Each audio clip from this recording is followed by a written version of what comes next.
네,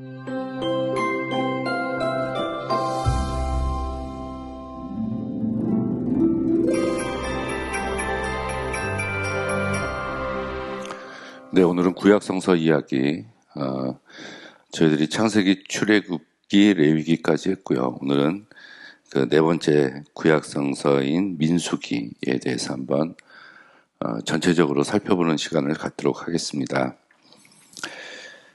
민수기라는 이 책명은 백성 민자에다가 숫자죠. 그래서 백성들의 숫자를 기록한 기니까 책이다 이런 뜻인데, 본래 히브리 성경에서의 이름은 배 미드바르 이렇게 나와 있습니다. 이 배는 전치사 인이고요, 미드바르는 광야란 뜻이에요.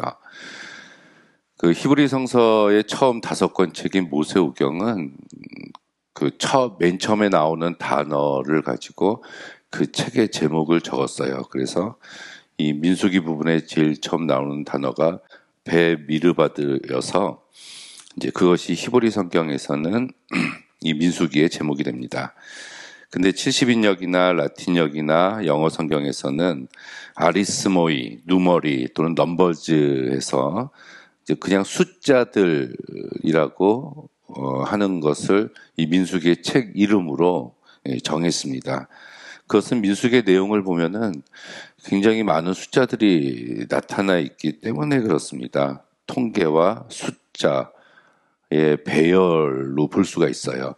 특히 이제 2번에 걸친 인구 조사가 나오는데, 그때도 각 지파별로 이제 몇 명이고 합쳐서 이제 지파의 총액이 몇 명이다 이렇게 나옵니다. 그래서 숫자가 굉장히 많이 나오기 때문에 이제 이 민수기라는 책 이름을 명명한 것이 아닌가 이렇게 보여지고 있어요. 대표적으로도 보면은 1장에서 보면은 이스라엘 지파의 병력수, 또 레위 지파의 인원수, 하나님께 제사를 지내고 제단에 봉헌할 때 바친 그 헌물의 양의 숫자도 아주 정확하게 나오고 있고요.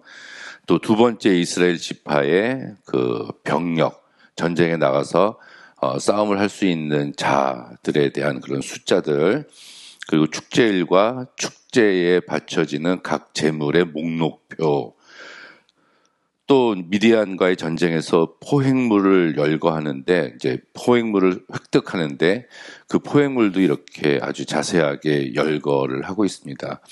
이런 걸로 보면은 이 히브리인들이 숫자에 대해서 굉장히 애착을 가지고 있었고 정확하게 기록을 하려고 했음을 우리가 알 수가 있습니다. 다른 책들보다도, 고대의 다른 문서보다도 이 성서는 그 숫자들이 굉장히 많이 나오고요. 그리고 어떤 족보에서 사람들의 이름 같은 것들이 굉장히 많이 나열되어 있는데, 이것은 아주 위대한 이 성서의 또 다른 위대한 면이라고 우리가 볼 수가 있습니다. 그런데 이 민수기의 특별한 주제를 보면은 히브리 성경의 이름이 광야에서라는 그 이름이 주지하듯이 단순히 숫자들, 인구 조사를 한 것이 핵심이 아니라 40년 동안 광야에서 이스라엘 백성들이 하나님의 인도를 받으면서 그곳에서 어떻게 하나님께 훈련받고 지내왔는가에 대한 이야기들을 담고 있는 책이 바로 민수기다. 우리가 이렇게 해석을 하는 것이 훨씬 더 좋을 듯 싶습니다. 그래서 일종의 여행기라고 볼 수가 있어요.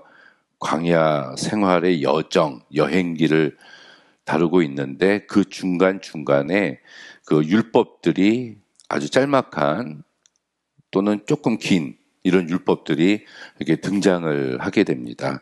그래서 번갈아 있다고 볼 수가 있습니다. 1장에서 10장은 이제 출발하기 전에 하나님의 율법들이 나오고, 그 다음에 10장 13절에 출발하면은 이제 여행이 시작되었다가 또다시 15장 19장에 명령과 규례가 나오고, 그 다음에 20장에 또 광야에서 생활하는 면, 이렇게 교차돼서 반복적으로 여행과 율법, 여정과 율법, 이런 구조로 쓰여져 있는 것이 민수기라고 보면 됩니다. 특별히 우리가 중요한 것이 그 민수기는 약 40년의 기간을 다루고 있지만 1장에서 10장 11절까지는 이제 출발하기 전에 준비를 합니다. 한 19일, 한 20일 정도 출발 전에 준비하는 그 과정들이, 그 상황들이 아주 자세하게 디테일하게 소개되어 있고, 그 다음에 이제 광야에서 한 40년 동안을 지내고 마지막에 모압 평지에 이르게 되는데, 거기까지의 여정, 뭐 한 달 정도만 갈 수 있는, 충분히 갈 수 있는 거리임에도 불구하고 한 40년이 걸렸어요. 그래서 왜 40년이 걸릴 수밖에 없었는지에 대한 내용을 담고 있는 것이 민수기라고 볼 수가 있겠습니다. 이 민수기를 보기 전에 우리가 모세오경, 그래서 출애굽기에서 신명기 전에 민수기까지의 내용을 한번 저희들이 좀 파악을 하는 것이 굉장히 중요합니다. 그래서 그거를 한번 저랑 한번 나눠보도록 할까요? 본래 이스라엘 백성들은 이제 광야에 있었겠죠. 광야에 있어서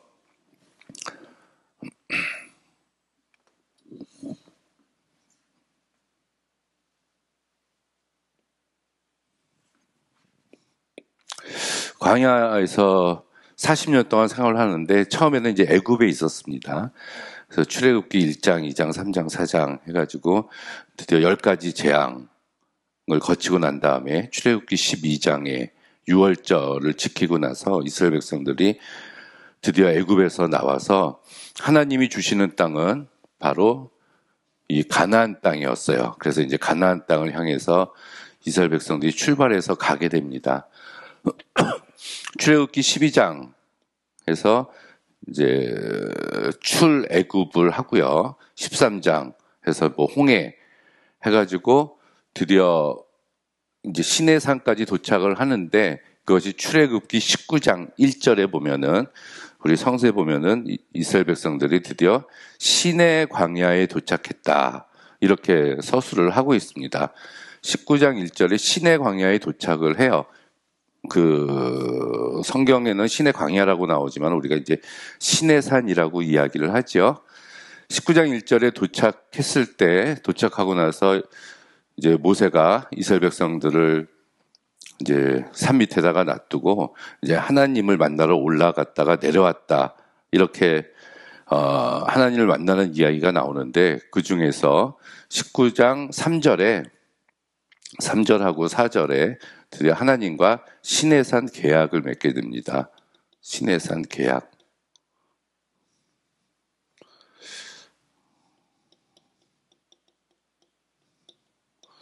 이 시내산 계약은 간단해요. 너희들이 내 명령과 율법과 규례를 잘 지키면 너희들이 제사장 나라가 되고 거룩한 백성이 되고 나의 특별한 소유로 택한 족속이 될 것이다.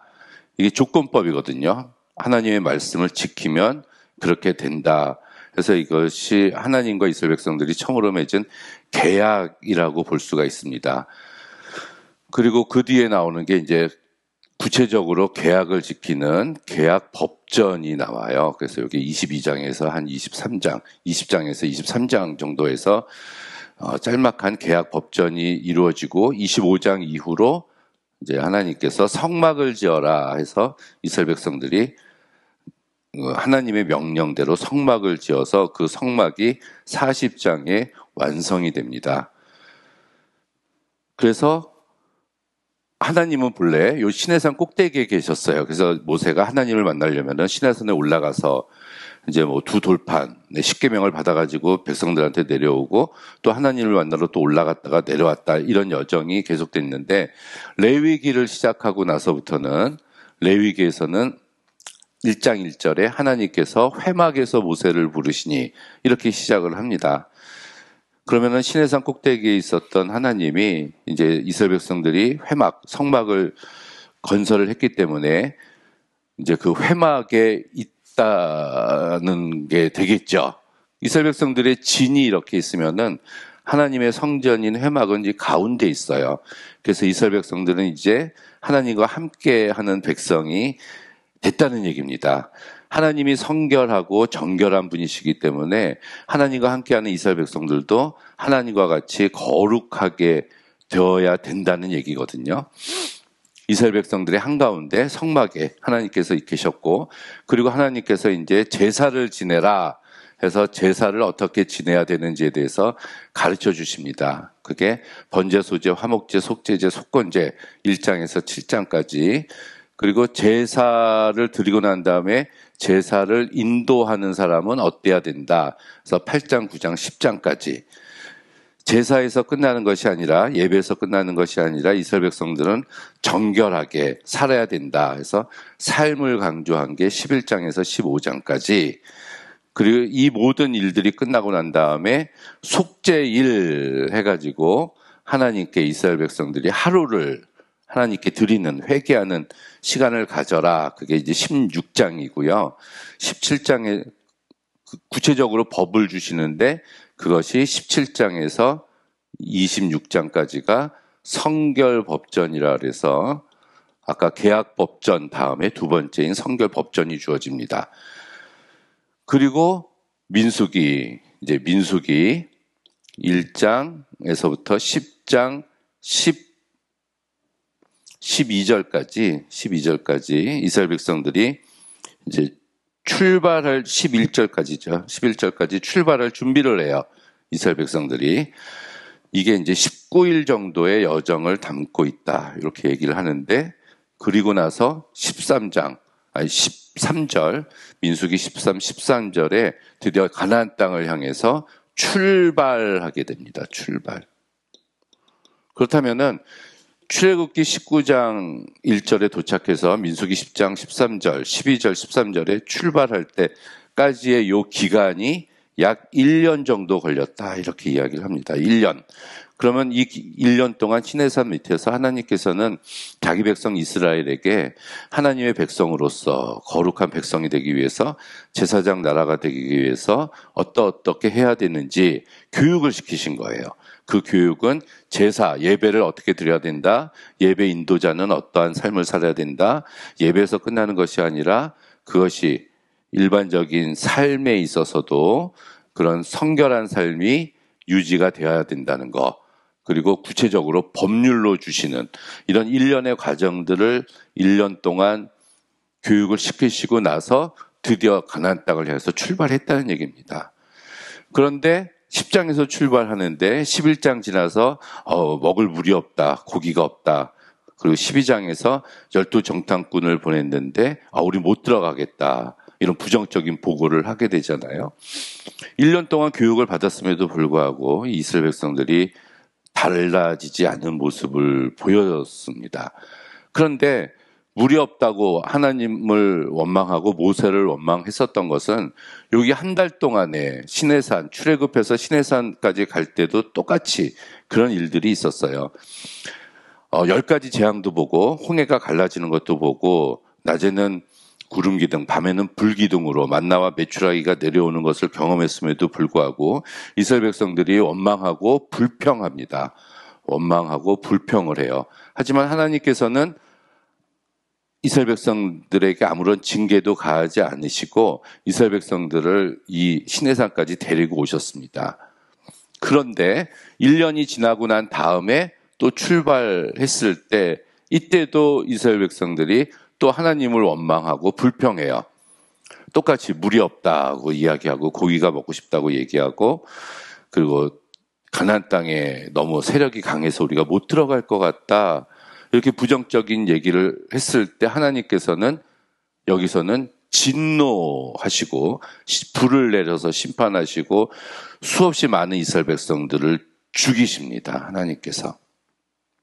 그렇다면 똑같이 원망했는데 여기서는 하나님의 용서가 나오고, 이 두 번째 1년 뒤에는 하나님의 심판이 내렸다는 것은 우리들이 납득하기가 어렵죠. 그 이유는 이 계약에 있습니다. 시내산 계약. 이제 하나님과 이스라엘 백성들이 시내산에서 계약을 맺었다는 거예요. 계약을 맺어서 이스라엘은 하나님 나라의 백성이 됐고, 하나님은 이스라엘에 대해서 이제 경외 받으시는, 예배 받으시는 그 서로의 계약이 성립이 되었기 때문에 이 원망하고 불평하는 것은 그 계약을 파기하는 행동이었습니다. 그래서 하나님의 지체 없는 징계가 내렸다. 우리가 볼 수가 있습니다.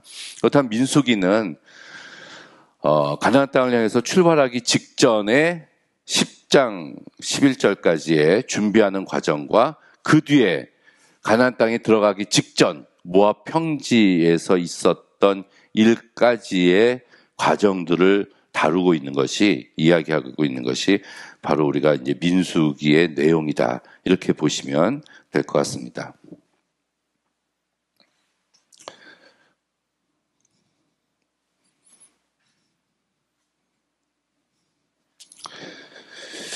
민수기는 약간의 우리가 논쟁점이 좀 있어요. 요거는 제가 이 시간에 말을 할까 말까 하다가 조금만 얘기를 하고 더 깊은 내용들은 나중에 이 강의가 더 이제 심화 과정이 있을 텐데 그때 더 자세하게 하도록 하겠습니다. 이 논쟁점은 첫 번째, 광야 생활을 하는 이스라엘 백성들의 숫자가 너무 많다는 거예요. 민수기 1장 46절에 보니까 60만 3,550명인데 남자 숫자만 그렇습니다. 출애굽한. 그러면 가족이 나왔으니까 이제 뭐 한 200만 명이다, 뭐 300만 명이다 이렇게 이야기하잖아요. 근데 광야에서 40년 동안 아무리 하나님께서 만나와 메추라기를 주셨어도 200만 명이 넘는 사람들이 40년 동안 지내기에는 너무 불가능한 일이었을 것이다. 해서 이 숫자에 대해서 의문을 제기하는데 이것이 민수기의 논쟁점이에요. 그리고 이제 뭐 성서고각적으로 이제 뭐 지표면이나 이제 발굴을 해봤더니 이렇게 그 당시에 이렇게 거대한 인원이 그곳에 살았다는 증거를 뭐 찾지 못했다 뭐 이렇게 이야기를 합니다. 일단은 음식이 없어서 한 3,000명, 4,000명 정도 되지 않았을까. 그래서 올브라이트, 라이트, 존 브라이트 같은 학자들이 주장을 하는데 이 사람들이 자유주의 신학자들이 아니에요. 보수주의 학자, 미국에 있는 계열의 보수주의 학자임에도 불구하고 한 3, 4천 명 정도 나오지 않았을까 뭐 이렇게 이야기를 합니다. 그리고 조지 맨델 홀이라는 사람은 다윗과 솔로몬 시대 이후에도 아주 많은 시간이 지난 그 이후에도 이스라엘 백성들의 총 인구 숫자가 이 정도는 되지 않았을 것이다. 이렇게 주장을 하기도 하고요. 그리고 60만 3천 할 때 천이라는 숫자가 있죠. 그 엘카라고 하는 천이라는 단어가 이게 사우전드라는 뜻도 되지만은 히브리어에서는 씨족, 무리를 뜻하게 쓰이기도 합니다. 이 단어가. 그렇다면은 60만 3,500명이 나온 게 아니라 1000단위가 씨족이면은 603씨족, 그러니까 603개 정도의 가족 단위가 나온 거다. 이렇게 주장을 하기도 해요. 그래서 결국은 이 민수기가 최종적으로 편집된 바로 그 시기에 이때는 뭐 한 BC 한 4세기 정도 될 거예요. 1000년 정도 지나고 난 다음에 민수기의 편집자가 살던 그 시대 인구, 그 시대 각 지파별로의 인구를 이제 적어 놓은 것이 아닌가 이렇게 추측을 하기도 하는데 이 성서에 나오는 이런 논쟁점들은 사실은 이제 연구는 하고 있지만 어느 것이 한 가지를 우리가 따르기는 힘듭니다. 뭐 하나님이 하셨으면 다 하셨겠죠. 두 번째 논쟁점은 이제 어떤 한 사건이 이전에 언급이 됐는데 처음 언급된 것처럼 나중에 그런 식으로 기록된 것들이 있어요. 그게 메추라기 사건이 출애굽기 16장에 먹었거든요. 하나님이 주셔서. 근데 출발하고 나서 민수기 11장에 메추라기를 하나님께서도 주시는데 처음 본 것처럼 이야기를 하는 장면이 나와요. 그리고 반석에서 물을 얻는 사건도 출애굽기 17장에 있었는데 민수기 20장에서 동일한 사건이 반석을 쳐서 물이 나오는 이런 사건들이 있어서 자료비평 학자들은 여러 가지 자료가 있어서 이렇게 된 거다라고 주장을 합니다. 그렇지만은 이제 문학비평 학자들은 그렇게 중복한 이유도 분명히 있었을 것이다. 그것은 이스라엘 백성들이 하나님의 뜻대로 살지 않는 무리와 어리석음을 나타내기 위한 또 계속된 하나님의 인내하심을 이야기하려고 하는 저자의 반복 기법, 문학적인 기법을 사용한 것이다. 이렇게 이야기를 합니다. 이게 우리가 이제 성서를 읽어보면은, 이게 무슨 얘기지? 하고 이제 우리가 좀 의심이 가는 그런 부분들이 있어요. 근데 그것에 대해서, 우리가 이렇게 탐구를 해보는 겁니다. 그래서 합리적인 그런 근거를 가지고 우리가 찾아내는 이런 작업들이 저는 굉장히 필요하다고 생각을 합니다. 그냥 아멘하고 성서를 보는 것이 아니라 이 정도만 하고 나중에 더 깊게 합시다. 자, 이스라엘의 40년 동안의 이런 여정을 제가 한번 해봤어요. 그랬더니 이제 그려봤더니 요 정도의 모습이 이렇게 나오는 것을 우리가 살펴볼 수가 있습니다. 처음에 이제 고센 지방에 있는 라암셋에서 출발해서 숫곳으로 갔다가 이제 바알스본, 바히롯 이렇게 마라에서 물 사건이 있었고 물을 주셨고 신광야 가서 여기가 이제 신의 산이다 이야기하는데 여기 신의 산이 정확한 위치는 사실 모릅니다. 정확한 위치는 몰라요. 이게 지금 보이나요? 가려서 괜찮아요? 이 시내산에 도착해서 1년 동안 있게 되고요. 여기서 민수기 10장 13절에 출발을 해서 가데스 바네아라는 곳에 가서 12정탐꾼을 보내게 돼요. 그리고 나서 부정적인 보고가 있어서 여기서 약 이제 한 38년, 39년 정도 이곳에서 지냈다가 이제 뭐 왔다 갔다 하죠. 이 호르산에서 아론이 죽고 분온에서 느보산 가서 모세가 이제 가나안 땅을 바라보면서 죽고 이제 요단강을 건너서 여리고성으로 입성을 하게 됩니다. 보통 한 이 정도의 여정을 따라서 갔는데 여기서 대부분의 시간을 한 40년 정도 보냈다. 이렇게 우리가 이제 지도상으로 보면은 그렇게 보시면은 될 것 같아요.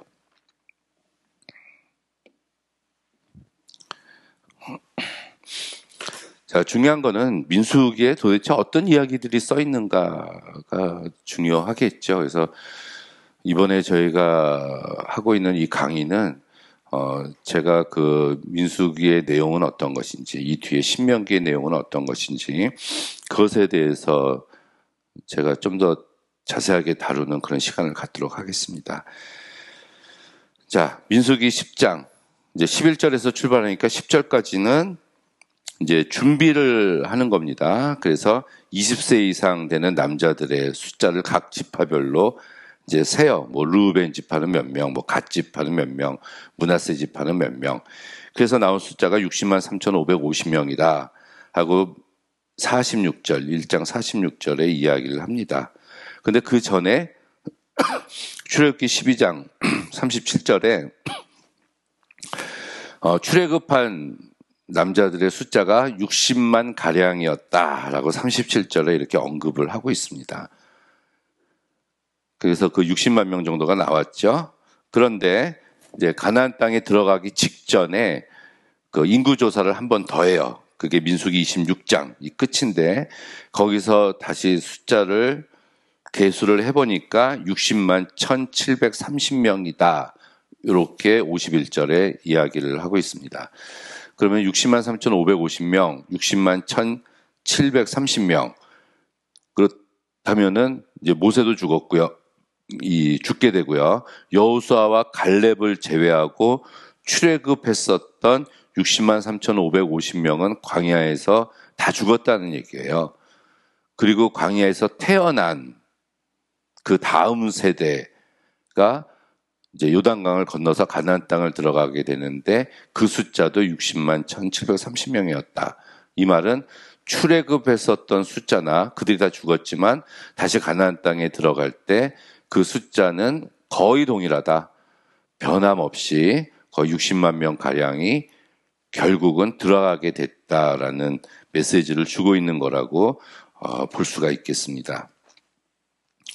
그리고 2장에서는 각 지파의 진과 원정 장소를 배정을 합니다.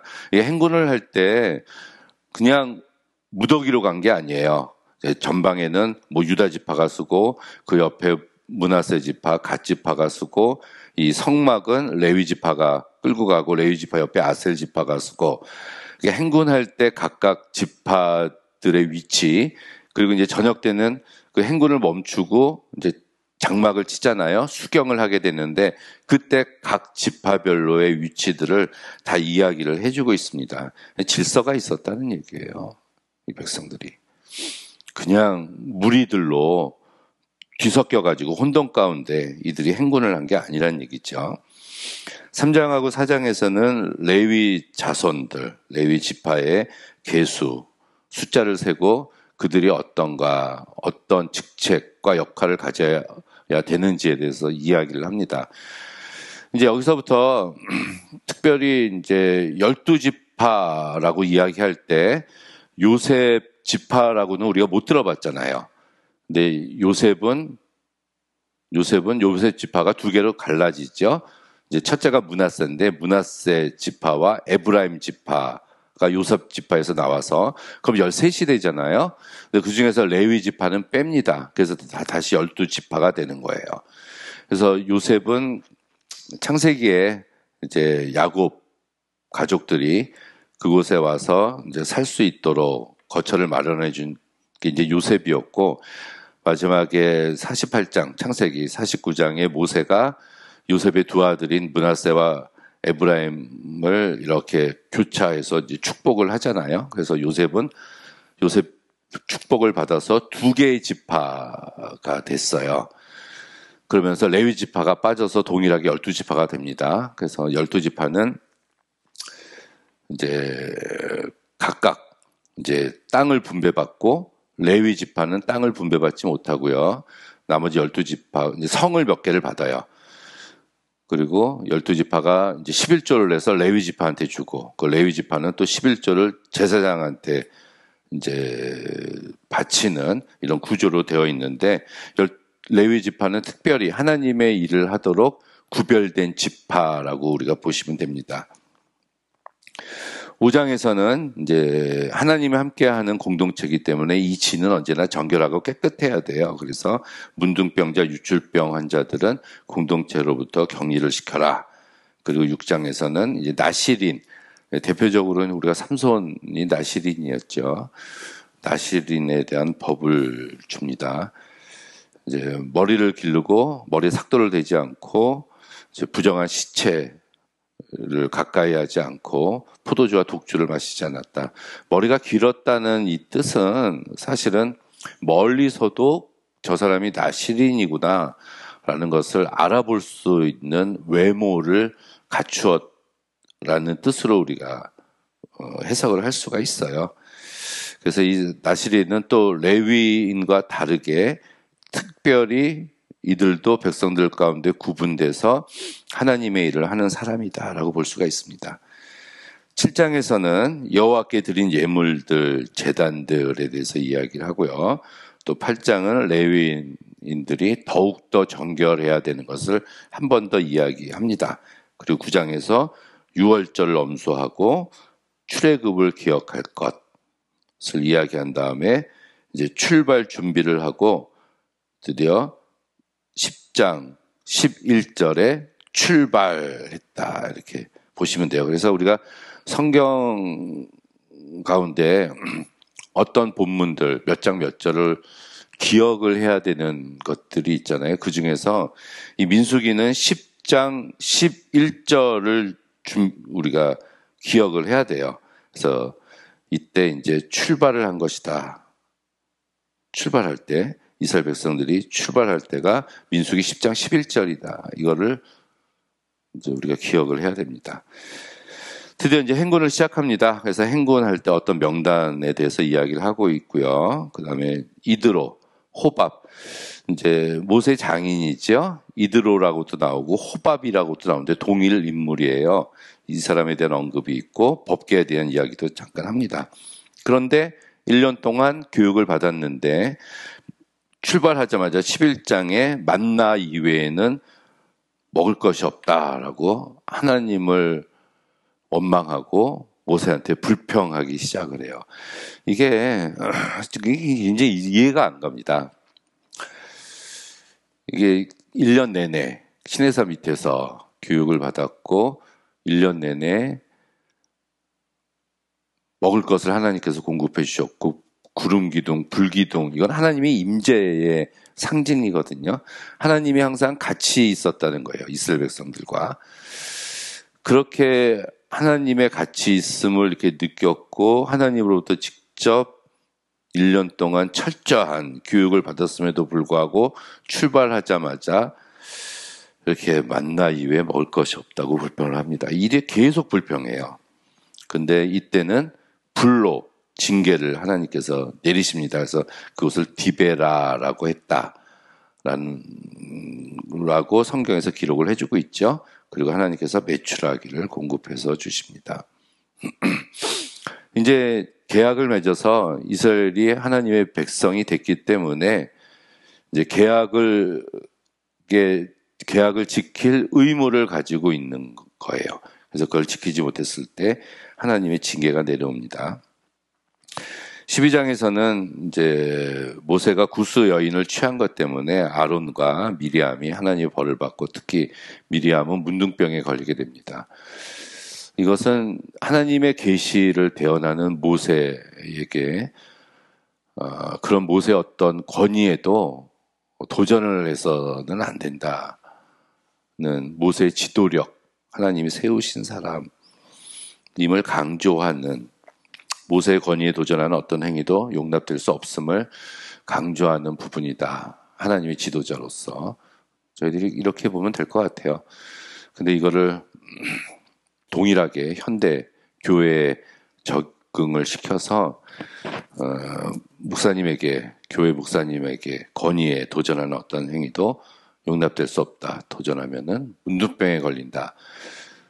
라고 해석하는 것은 우리가 바른 해석이 아니라고 생각을 합니다. 우리가 교회에서 성경을 적용을 할 때 이 적용을 잘해야 됩니다. 이 오해의 소지가 될 것들이 굉장히 많죠. 성경은 제가 볼 때 굉장히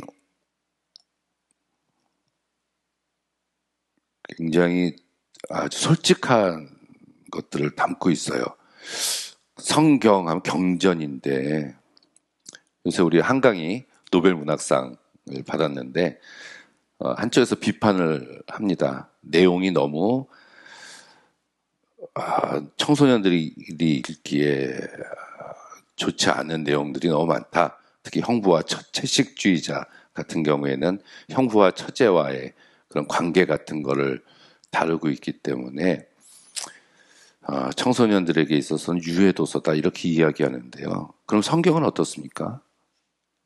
노아가 술 먹고 하체가 드러나 있고 유다와 다말은 며느리와 시아버지가 관계를 갖고 암논과 다말 같은 경우에는 이복 여동생 압살롬이 암논을 죽이고 롯은 자기 두 딸과 함께 술 먹고 관계를 가져서 모압과 암몬 조상이 되고 오히려 성서가 그렇게 따지면 청소년한테 훨씬 더 유해합니다. 그런 쪽으로 관점에서 보면은 이해할 수 없는 것들이 너무 굉장히 많아요. 이게 어떤 문학으로 이해를 하고 또 하나님께서는 성경에서 그 모든 이야기들을 다 하고 계시고 여기에 문학적인 또 신학적인 해석이 있습니다. 그런 신학적인 해석을 하면서 그래서 성경이 굉장히 어려워요. 이게 쉬운 책이 아닙니다. 그래서 같이 읽고 해석을 잘해야 돼요. 그래서 성서는 읽는 데서 끝나는 게 아니라 성서 해석학이 있어요. 해석을 해야 됩니다. 성경은. 그래서 혼자 하기가 어려워요. 그래서 여러분들이 이런 한국 침례교 신학대학, 이제 한국 침례교 신학연구원 같은데 오셔서 저와 같이 이렇게 공부하면서 성서를 해석하는 겁니다. 이게 필요하다고 봐요. 자, 그리고 13장에서 드디어 가나안 땅 12정탐꾼이 들어갑니다. 사실 하나님께서는 자랑하고 싶으셨어요. 이 땅에 대해서. 그런데 이스라엘 백성들은 겁을 먹고 부정적인 보고를 하게 되죠. 그래서 이때 하나님께서는 너희 1세대, 출애굽한 1세대는 아무도 못 들어간다. 여기서 태어난 다음 세대가 들어가게 될 것이다. 그래서 인구조사가 26장에 다시 실시된 이유가 여기에 있습니다. 15장에서는 화제, 번제, 서원제, 낙헌제, 이 예배 같은 것들이 우리가 주일날 또는 어떤 절기성회, 수요예배, 새벽예배 이렇게 드릴 때도 하나님께서는 굉장히 질서 있는 예배를 원하신다는 것을 우리는 여기서 알 수가 있습니다. 그냥 막 예배 드리는 게 아니에요. 찬양 인도하는 분이 찬양 인도하다가 성령 받았다고 10분 해야 되는데 막 1시간 동안 하고 있으면 됩니까? 안 된다는 얘기예요. 그리고 이제 구체적으로 하나님의 이제 진노가 나오죠. 16장에 고라와 다단, 아비람이 반역을 저질렀을 때 하나님이 지진과 연병으로 16,400명을 죽였다. 항상 이러고 나면 모세의 중보기도가 민수기에서는 계속해서 나옵니다. 백성들이 범죄하고 원망하고 나서 그 일이 해결되고 모세가 해결되기 위해서 하나님께 중보기도하고 하나님께서는 그 기도를 들어주시는 이런 패턴이에요. 17장에서는 이제 아론의 지팡이에 우미 돋고 꽃이 펴서 살구 열매가 맺었다. 이것도 아론은 대제사장이었거든요. 그래서 아론의 권위에 대해서 이야기를 해주고 있고요. 18장에서는 레위인에 대해서 한 번 또 얘기합니다. 그리고 19장에서도 이제 정결의식, 속죄제 계속해서 레위인에 대해서 더 강조하고 20장에서는 미리암이 죽어요. 20장에서 아론도 죽습니다. 호르산에서. 근데 이때 또 물이 없다고 불평해요. 그때 모세가 또 기도를 하죠. 중보 기도를 하죠. 그래서 바위를 쳐서 생수를 얻어서 그것을 무리바라고 했다. 21장에 또 백성들이 원망하니까 하나님께서 이번에는 불뱀을 보내서 징벌을 하십니다. 물려서 사람들이 죽게 되어 그때 모세가 놋새로 불뱀을 만들어서 장대에 매다니까 물린 사람들 중에서 그것을 쳐다본 사람들은 다 나았다. 그래서 후대에 이 놋새로 만든 불뱀을 숭배해서 이것이 열왕기 하에 보니까 히스기야 왕 때까지 그것이 느후야단에서 느후스단이라고 해가지고 그것이 계속해서 그거를 숭배하고 있었다는 얘기예요. 그래서 그것을 히스기야가 종교 개혁을 하게 됩니다. 그리고 아모리 땅 통과를 거절한 아모리 왕 시온과 바산악 옥을 멸망시켰다. 하나님께서 이제 요단강 건너편에 땅을 주셨는데 건너가기 전에 이 아모리 왕과 바산 왕이 그 땅을 요단 동편을 차지하고 있었어요. 그래서 이스라엘 백성들이 이제 비켜주면 들어가겠다. 근데 이들이 비켜주질 않았습니다. 그래서 전쟁에서 그들을 격파하고 나중에 들어가게 됩니다. 그리고 이제 모압 평지에서 도착을 한 거예요. 22장 이후에 보면은 그때 모압 왕 발락이 자기들의 예언자였던 발람을 통해서 이스라엘을 저주케 하는데 반대로 이 발람이 이스라엘을 축복했었다는 이야기. 이제 이방 예언자들도 이제 하나님의 품 안에 있는 것이다라는 것을 볼 수가 있고요. 25장에서는 모압 여인과 음행하면서 그들의 신인 바알을 섬기는 벌써 들어가지도 않았는데 이스라엘 백성들이 그런 잘못을 저지르게 됩니다. 이때 연병이 진중에 퍼지게 되고 사람들이 죽고 모세가 이들을 처단하고 전열을 재정비했다는 거. 그리고 26장에 들어가기 전에 인구조사를 했더니 60만 1,730명이 됐다는 거. 그리고 또 슬로브와 딸들에 대한 이야기가 나오고요. 안식일, 절기들에 대한 이야기가 나오고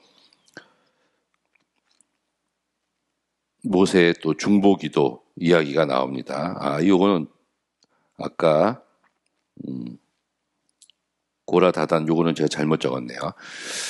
그리고 31장에 미디안 사람들을 멸절시키게 되고 32장에서 요단 동편 땅을 이제 세 지파가 갔습니다. 본래 하나님께서는 요단 땅을 건너가서 그 가나안 땅을 이스라엘 백성들에게 주셨는데 그 중에서 루벤 지파와 갓 지파와 므낫세 지파 중에서 반은 요단강을 건너가지 않고 동편에 자기들이 머물겠다라고 이야기를 합니다.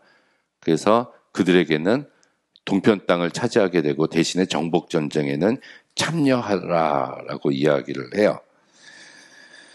그리고 마지막에 우리가 볼 만한 게 또 35장에 레위 자손이 거할 땅에 대한 이야기가 나오고 이제 도피성에 대한 언급을 해요. 이제 부지 중에 실수로 사람을 죽였을 때 도피성에 이제 숨어 있으면은 일단 그를 이제 해치지 못한다라는 이 도피성 제도가 있습니다. 이것도 이제 인권 보호 사상에 관여가 있다라고 볼 수 있을 것 같아요. 그리고 마지막 36장에서 여리고 맞은편 모압 평지에서 이제 하나님의 법을 경청하는 이스라엘의 모습을 끝으로 민수기가 이렇게 막을 내리게 됩니다. 자, 민수기는 1장과 26장에 두 번의 인구조사를 통해서 그 사이에 이스라엘 백성들의 40년의 광야의 여정을 담고 있습니다. 그래서 처음에는 애굽을 탈출한 세대들의 목록, 두 번째는 가나안 땅에 들어갈 세대들의 목록을 이야기하고 있다고 봐요. 그렇다면은 새로운 시대는 새 시대에 의해서 전개가 된다는 얘기고요. 새 땅은 출애굽한 백성들이 아닌 새로운 세대에게 주어지고 그래서 그들을 교육을 시켜야 됐어요. 새로운 세대들에게. 그 교육시키는 내용이 바로 신명기서다 이렇게 보시면 됩니다. 이 민족적인 영웅이었던 모세도 결국은 들어가지 못해요. 이게 반석 치는 사건 때문에 모세가 불순종해서 들어가지 못했다라고 성서가 해석을 하고 있잖아요. 사실 모세는 들어가야죠. 어느 누구보다도. 모세는 가나안 땅을 밟고 죽어야 되는 게 정상인 것 같은데 역사적으로 실제적으로 모세가 들어가지 못하고 죽었다는 얘기예요. 그거를 성서 시대 사람들이 이거를 해석을 해야 됐어요. 그것도 모세가 들어가지 못한 것을. 그래서 나온 게 그 반석에 물치는 사건 때문에 모세가 못 들어갔다. 결국은 이스라엘 백성들의 죄 때문에 못 들어갔다라고 우리가 이야기할 수 있는 부분이겠죠. 그래서 출애굽 여정에서 발생한 잡다한 이야기 사이사이에 여러 가지 규정들과 율법들을 소개하고 있는 책이 민수기다. 그래서 이 주제는 백성들의 끊임없는 불평, 그것에 대한 하나님의 징계가 나오고 그 다음에 모세의 중보 기도를 통한 하나님의 용서가 나온다는 것. 그래서 민수기에 나오는 그 40년의 그 시대의 백성들은 사실은 악한 백성이라고 볼 수가 있습니다. 사실 구약 역사에서 이스라엘 백성들이 하나님께 칭찬받는 그런 세대는 사실은 없었어요. 사사 시대 때도 그렇고 그 뒤의 세대도 하나님 온전하심, 하나님만 선하심이지 이스라엘 백성들은 끊임없이 구약 성서 역사를 보면 하나님을 배반하고 다른 신을 쫓고 하나님은 돌아오라고 계속해서 여호와를 찾으라라고 말씀하시고 백성들이 돌아오도록 하기 위해서 하나님께서는 선지자를 보내고 또 보내고 때로는 지진을 일으키시고 전염병을 일으키시면서 백성들로 하여금 회개하고 하나님께 돌아오도록 계속해서 말씀을 하시는데 끝까지 이스라엘 백성들이 말라기 시대까지 하나님께 돌아오지 않고 자꾸 다른 길로 갔다는 것이 큰 맥락에서 보면 민수기 이야기입니다. 그래서 예수 그리스도께서 이 땅에 오신 거죠. 자, 민수기는 여기까지 하도록 하겠습니다. 신명기에 대해서 한번 살펴보도록 하겠습니다. 자, 신명기라고 책 이름이 이제 우리는 나와 있죠.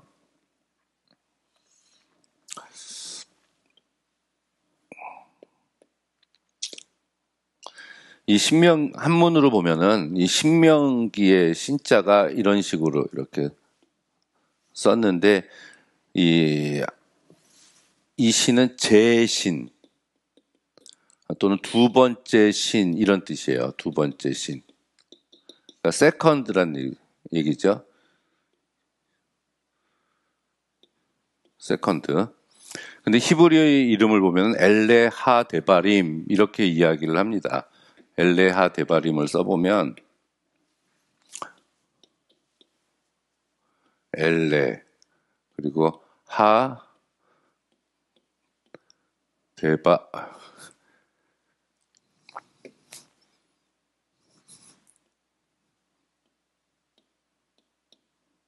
데바림 이렇게 써요. 자, 엘레는 디스란 뜻이에요. 지시대명사. 이것들은 하는 정관사 더고 데바림, 다바르 이거는 말씀들이란 뜻이거든요. 복수. 그래서 이것들은 말씀들이다 이런 뜻을 가지고 있습니다. 자, 처음에 모세오경은 히브리어 성경의 이름이 처음에 나오는 단어가 히브리 성경의 이름이 됐다고 제가 말씀을 드렸죠. 그래서 처음에 나오는 단어가 엘레하 데바림이에요. 그래서 이것들은 말씀드리단데 요거에 이제 우리나라 말이나 그리고 영어 성경을 보면은 이제 신명기인데요. Book of Deuteronomy라고 이야기를 해요. 이 두트로노미에서 두트로가 세컨드라는 뜻이에요. 세컨드. 그리고 로가 이제 노미가 로라는 뜻이거든요. 법률. 그러니까 두 번째 법. 그럼 여기서 이제 우리가 확실하게 신명기의 성격을 알 수가 있습니다. 두 번째 책이라는 뜻이에요. 신명기는. 두 번째 명령, 두 번째 율법이라는 뜻을 가지고 있는 것이 신명기의 이름입니다. 신명기. 이 말은 신명기 17장 18절에 보면은 등사라는 단어가 나와요.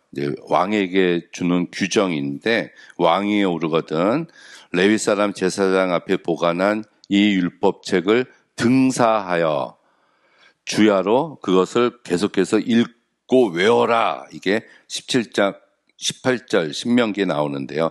등사라는 단어에서 요 이름을 따왔다 이렇게 보시면 됩니다. 그래서 두 번째 말씀이라는 게 무슨 뜻이냐면은 요거는 신명기는 한마디로 말하면 이 모세의 설교집이다라고 보시면 됩니다. 설교집, 교훈집. 설교가 3편이 나와요. 1장에서 4장 43절까지 모세의 첫 번째 설교, 4장 44절에서 이제 26장까지가 모세의 두 번째 설교, 그리고 27장에서 30장까지 모세의 마지막 세 번째 설교, 그리고 31장, 32장, 33장은 이제 오경의 결론에서 모세의 죽음으로 끝나게 됩니다. 그래서 여러분들이 모세의 설교를 나는 듣고 싶다. 그러면은 신명기서를 읽어보시면 모세의 설교를 들을 수 있는 거예요. 내용은 뭐냐 하면은 가나안 땅에 들어가서 앞으로 너희들은 이렇게 살아야 된다. 이거를 지키면서 살아야 된다라는 것을 이야기를 해주고 있는 것이 바로 그 내용입니다. 자, 출애굽한 세대들은 모두 죽었다 그랬잖아요. 광야에서 40년이 지나면서. 그래서 두 번째 인구조사를 통해서 새로운 세대가 이제 가나안 땅에 들어가게 됩니다. 여호수아와 갈렙 딱 두 사람을 포함해서. 그래서 들어가는 그 새로운 세대가 가나안 땅에서 앞으로 어떻게 살아야 되는지에 대해서 모세가 설교 형태로 교훈한 책이 신명기다라고 보시면 돼요. 첫 번째 설교를 볼까요? 1장에서 4장 43절까지인데 두 파트로 나눌 수가 있습니다. 첫 번째로 1장에서 3장까지는 그동안에 시내산에서 모압까지 40년 동안, 38년 동안의 그 여정에 대해서 이제 모세가 과거의 역사를 회고하는 내용입니다. 이렇게 역사가 흘러왔다. 근데 여기서 한 가지 주목해야 될 것은 모세가 이야기를 할 때 처음에는 온 이스라엘 이렇게에게 이야기했다라고 나오다가 나중에는 이게 이스라엘 자손에게라고 그 명칭이 바뀌어요. 자, 새로운 세대, 들어갈 새로운 세대니까 이스라엘 자손이 바로 이 모세의 설교를 들은 청취자가 된다는 얘기겠죠. 그 뒤에 짤막하게 율법에 대한 순종을 이렇게 이제 요구를 하게 됩니다. 자, 두 번째 설교는 4장 44절에서 이제 26장까지 나오게 되는데 4장에서 이제 5장까지의 내용은 이제 10계명이에요. 근데 이 10계명은 출애굽기 20장에 먼저 한번 나왔었거든요. 나왔던 그 10계명에 대한 내용이 이 신명기에 다시 한번 되풀이 됩니다. 그런데 이제 학자들 중에서는 이 신명기에 나오는 이 10계명의 내용이 출애굽기 것보다 사실은 시대적으로는 더 오래된 것이다라고 주장을 하기도 합니다. 근데 여기서 이제 독특한 것은 앞으로도 계속 나오지만은 하나님이 자기 소개를 할 때 나 야훼는 너희를 애굽 땅 종살이 집에서 이끌어낸 너희 하나님이다 이렇게 소개를 해요. 이것은 이 모세오경뿐만이 아니라 그 뒤의 역사서나 특히 예언서에서도 이스라엘 백성들한테 하나님께서 말씀하실 때 나는 출애굽 시켜준 애굽에서 너희들을 이끌어낸 하나님이다라고 분명한 하나님에 대해서 이야기를 해주고 계시다는 얘기죠. 사실 구약성서에서 창세기에서 말라기까지 사실 가장 중요한 사건 하나를 뽑으라 그러면은 이 출애굽이라고 저희들이 볼 수가 있어요. 그리고 출애굽과 시내산 계약. 그래서 노예 종살이를 하고 있었던 이스라엘 백성들을 하나님께서 애굽에서 끄집어내셔서 하나님이 그들과 계약을 통해서 하나님이 자녀로 삼아주셨다. 이것이 주제예요. 그래서 하나님이 자녀가 됐으니까 그 뒤에 이제 이스라엘 백성들은 다른 신을 섬기지 않고 하나님의 명령과 율법과 규례를 지키면서 살아야 된다. 그래야 그들이 제사장 나라가 되고 거룩한 백성이 되고 택하신 족속이 된다. 그 이유는 이 제사장 나라인 이스라엘 백성들을 통해서 세계 열방, 만민 모두를 구원하시려고 하신 하나님의 원대한 계획이다. 이것이 사실은 구약 성서에 흐르는 가장 중요한 주제라고 볼 수가 있습니다. 그래서 이 계명을 지켰느냐, 시내산 계약을 지켰느냐 안 지켰느냐가 그 뒤에 나오는 구약 성서의 내용들이라고 볼 수가 있습니다. 신명기 6장도 굉장히 중요해요. 이거는 이스라엘 백성들이 자기들 민족의 주기도문이라고 삼을 만큼 있는 신앙 고백인데 유명한 구절이라서 제가 한번 써봤습니다. 여기서 이제 쉐마라고 얘기하죠. 이제 들어라. 그래서 이스라엘 백성들 이게 우리도 이거를 기독교인 가정에는 이런 것들이 있어야 될 것 같아요. 이스라엘아 들으라 우리 하나님 여호와는 오직 하나인 여호와시니 유일신이에요. 하나. 너는 마음을 다하고 성품을 다하고 힘을 다하여 내 하나님 여호와를 사랑하라. 이게 신명기적 역사서 요 뒤에 나오는 신명기, 여호수아, 사무엘상, 사사기, 사무엘상하, 열왕기, 상하에 계속해서 나오는 말씀이 요거예요. 너는 마음을 다하고 성품을 다하고 힘을 다해서 내 하나님 여호와를 사랑하라. 열왕기까지 나오는 거. 그래서 오늘날 내가 네게 명하는 이 말씀을 너는 마음에 새기고 내 자녀에게 부지런히 가르치며 집에 앉았을 때에든지 길을 행할 때에든지 누웠을 때에든지 일어날 때에든지 이 말씀을 강론할 것이며 너는 또 그것을 내 손목에 메어 기호로 삼고 미간에 붙여 포를 삼고 문설주와 박간본에 기록할지니라. 이게 이스라엘 백성들이 외우고 있었던 이스라엘의 주기도문이라고 볼 수 있는 유명한 구절이 6장에 나옵니다. 그 다음 이방 민족들 이제 모세가 이제 설교를 하는 거예요. 이방 민족들의 문화, 종교적 간습은 따르면 안 된다. 그러면서 광야 생활에서 하나님께서 우리를 지켜주셨다. 그래서 사람이 떡으로만 사는 것이 아니라 여호와 입으로 나오는 말씀으로 산다는 그 구절. 예수께서 광야에서 그 마귀 사단을 물리치셨을 때 구약을 인용을 해가지고 말씀하셨잖아요. 그것이 바로 이 부분입니다. 9장에서는 그 금송아지 이제 제작하고 그걸로 인해서 두 돌판을 이제 모세가 파괴한 사건이 있죠. 그 얘기가 이제 한 번 더 나오고 있습니다. 그래서 이제 중요한 게 이제 신명기가 12장에서 26장까지를 우리가 이제 신명기 법전이라고 이야기하는데요. 모세오경에는 법전이 이제 세 개가 나옵니다. 하나가 이제 20장에서 23장까지 나오는 출애굽기 계약법전, 두 번째가 레위기 12장에서 26장까지 나오는 성결법전, 세 번째가 17장에서 26장, 이 신명기 12장에서 26장까지 나오는 신명기 법전인데요.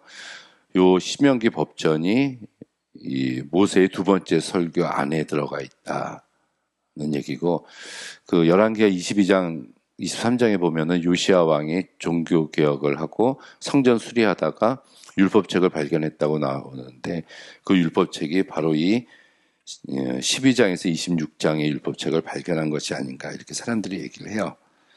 자, 이제 12장이 이제 신명기 법전 시작하는데 여기서 의외의 이야기가 나옵니다. 그게 하나님이 지시한 어느 한 곳, 그곳에 가서 하나님께 예배드려라 하면서, 나중에 이것을 보면은 우리가 예루살렘이라는 것을 알 수가 있거든요. 근데 그 처소, 하나님이 지정하신 그 한 곳이라는 이야기를 이 신명기 12장에서 처음으로 언급합니다. 그런데 이 신명기 시대에는 예루살렘이 사실 이스라엘 백성들의 본거지가 아니었어요.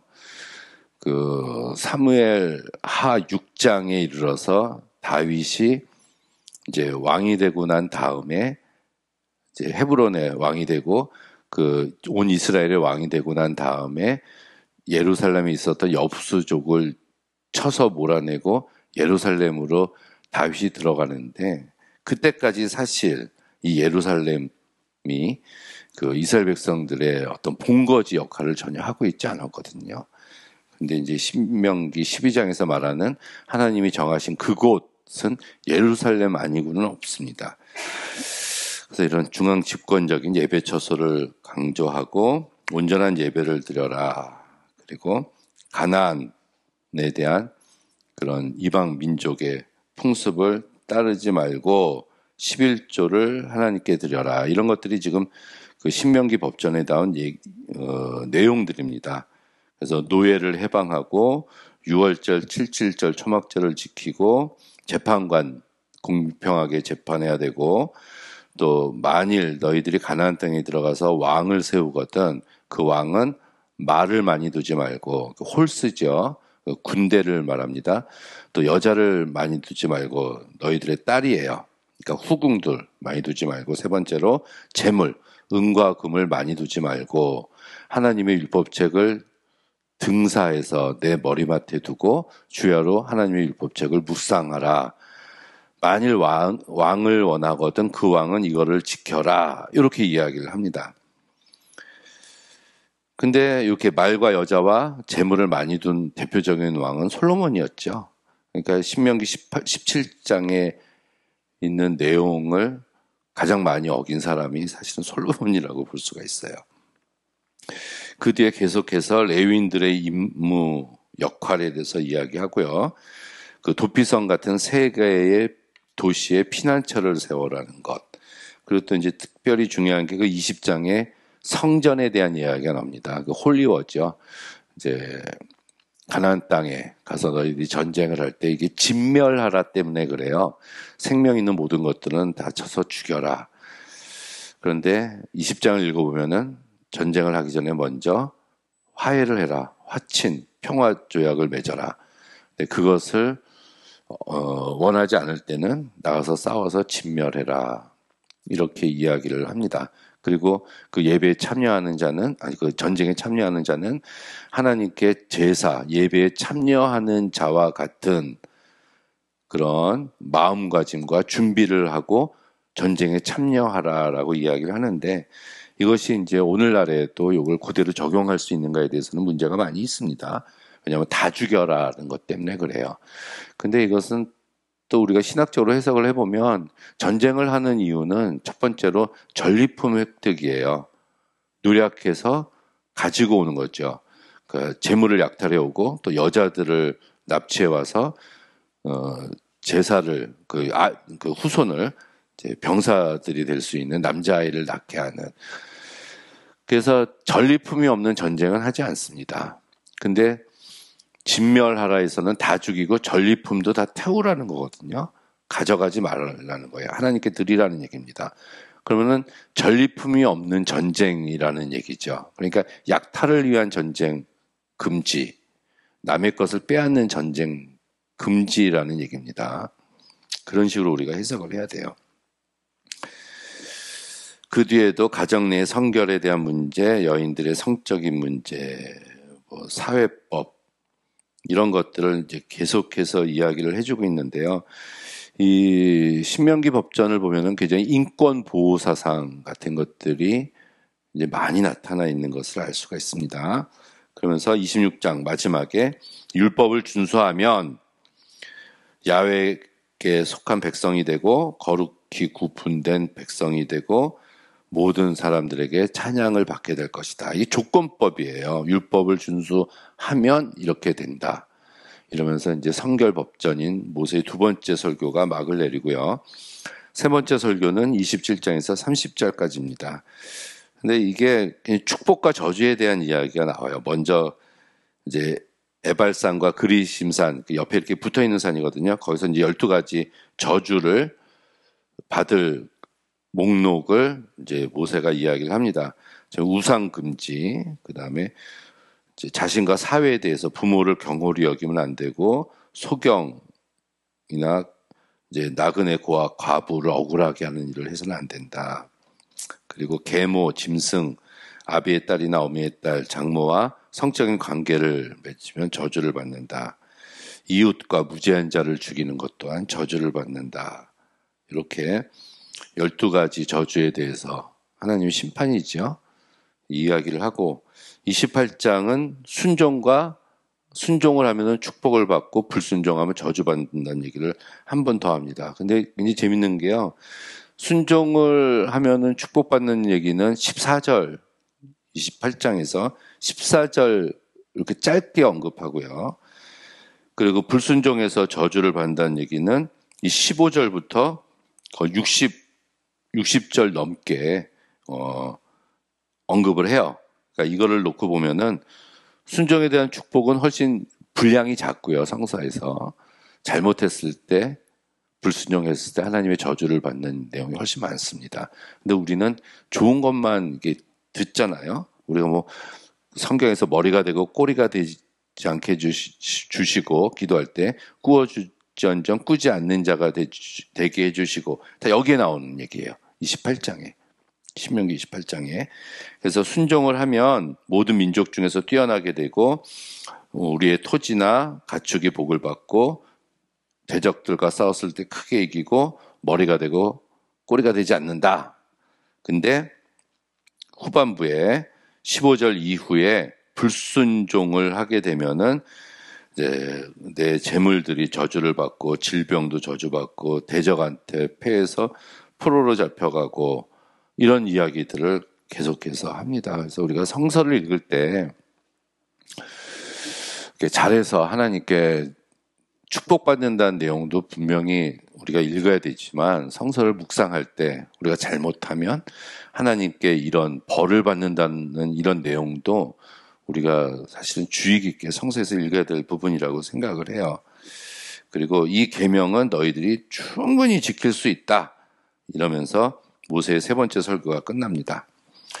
그리고 신명기의 뒤에 나오는 31장에서 34장까지는 이게 신명기의 결론이라고도 볼 수 있지만 이것이 어떤 면에서 보면 모세오경의 결론이라고도 볼 수가 있어요.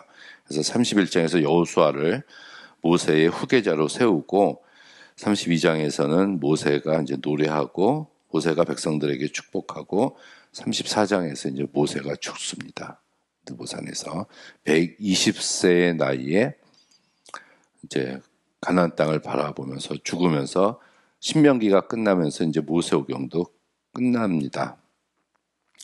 신명기를 보면은 이 계약 사상이 아주 확실하게 나타나 있는 것을 알 수가 있어요. 하나님이 먼저 선포하셨고 사랑해 주셨다. 그리고 백성들에게 먼저 다가오신 이런 면들을 살펴볼 수가 있고, 두 번째로는 이전의 계약을 출애굽기와 레위기, 민수기에서 맺은 이런 계약들에 대해서 불충성하고 하나님을 원망했었던 것에 대해서 회개의 계약, 응답이라는 한 가지 주제를 또 발견할 수 있고요. 그리고 우리가 하나님을 사랑한다고 얘기하는데 그 사랑의 모습은 하나님의 율법을 지키는 자가 사랑하는 것이다. 그러니까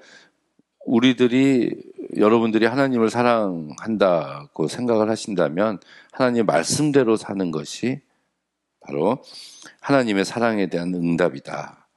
이것을 보여주고 있는 것이 신명기라고 볼 수가 있습니다. 네 번째로 인과응보 사상인데요. 잘하면 축복을 받고 못하면 하나님께 벌을 받는다. 그리고 중앙에서 한 곳에서 하나님이 정하신 그것을 예물을 드리라는 거. 그리고 마지막으로 신명기적인 축복. 하나님께 순종하면은 오래 살고 내 대적이 물리치고 땅을 받고 자녀도 축복받고 물질도 축복받는다. 이런 얘기가 신명기에 분명히 나옵니다. 안 나오지 않아요. 분명히 나옵니다.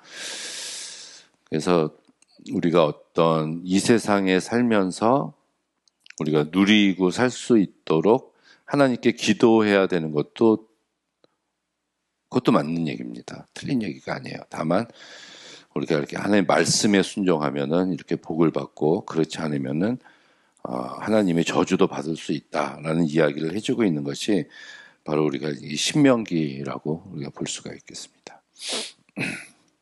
네, 여기까지 하도록 하겠습니다.